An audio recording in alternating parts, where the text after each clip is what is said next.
सो दोस्तों गर्मी का मौसम आ गया है और आप लोग सोच रहे होंगे एसी खरीदना, तो इन्वर्टर एसी ले या नॉन इन्वर्टर एसी ले, दोनों में क्या क्या डिफरेंस है आज आप लोगों को मैं बताऊंगा। तो सबसे पहले बात कर लेते हैं हम इन्वर्टर एसी की। तो इन्वर्टर एसी में क्या होता है कि जब आप एक बार एसी को चालू करके उस पर 20 डिग्री टेम्परेचर अगर सेट कर देते हैं, तो जब भी आपके कमरे का टेम्परेचर ये डाउन करना शुरू करता है और 20 डिग्री टेम्परेचर आने के बाद ये एसी का जो कंप्रेसर है उसको स्लो मोशन में चलाता रहता है, जिससे कि कमरे का 20 डिग्री टेम्परेचर मेंटेन रहे, वो ऊपर नीचे ना हो।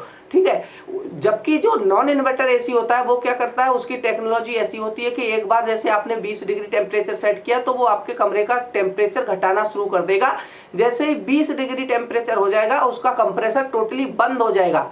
ठीक है। और केवल पंखा चलता रहेगा और जैसे ही उसका टेम्परेचर बढ़ना शुरू होगा वो फिर से उसका कंप्रेसर चालू होगा और उसको फिर से ठंडा करना शुरू कर देगा। 20 डिग्री टेम्परेचर को इस तरीके से वो मेंटेन करेगा। अब इसमें बिजली किसमें ज्यादा खर्च होगी, आप लोग सोच रहे होंगे कि इसका तो कंप्रेसर ही बंद हो जाता है तो इसमें ज्यादा बिजली खर्च कम हो रही होगी, लेकिन ऐसा नहीं है। इन्वर्टर एसी में कंटिन्यू वो चलता रहता है कंप्रेसर स्लो स्पीड पे, तो वो कम बिजली खाता है। जबकि जो नॉन इन्वर्टर एसी है उसका कंप्रेसर हो जाता है टोटली बंद और फिर जब एकदम से स्टार्ट करते हैं ना, तो स्टार्ट जो भी मोटर वाली चीजें होती है, चाहे आपका समरसेबल हो, चाहे पंखा हो, चाहे जो भी हो, वो स्टार्ट होने में ज्यादा वोल्टेज लेती है।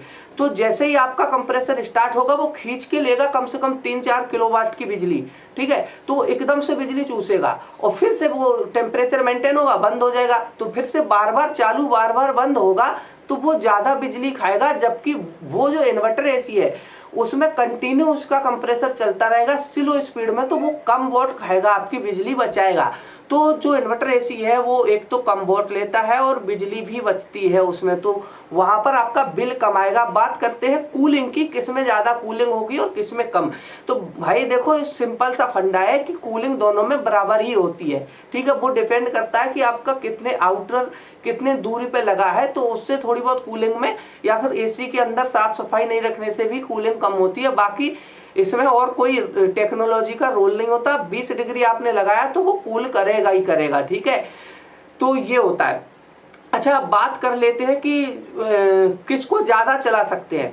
तो देखो भाई नॉन इन्वर्टर एसी को आप ज्यादा देर तक चला सकते हैं। इन्वर्टर एसी को आपको बीच में बंद करना पड़ेगा, क्योंकि इन्वर्टर एसी में उसका कंप्रेसर कंटिन्यू चलता रहता है, तो वो हीट होकर वहां पर ब्लास्ट भी कर सकता है, तो उसको आपको बंद करना पड़ेगा। जबकि नॉन इन्वर्टर एसी को आप बिंदास एक बार खोल के चालू रख सकते हैं लंबे समय के लिए, क्योंकि वो उसका कंप्रेसर बार बार बंद होकर बार बार चालू होगा, तो वो कूल भी होता रहता है, ठंडा भी होता रहता है, तो उसका ये बेनिफिट भी है।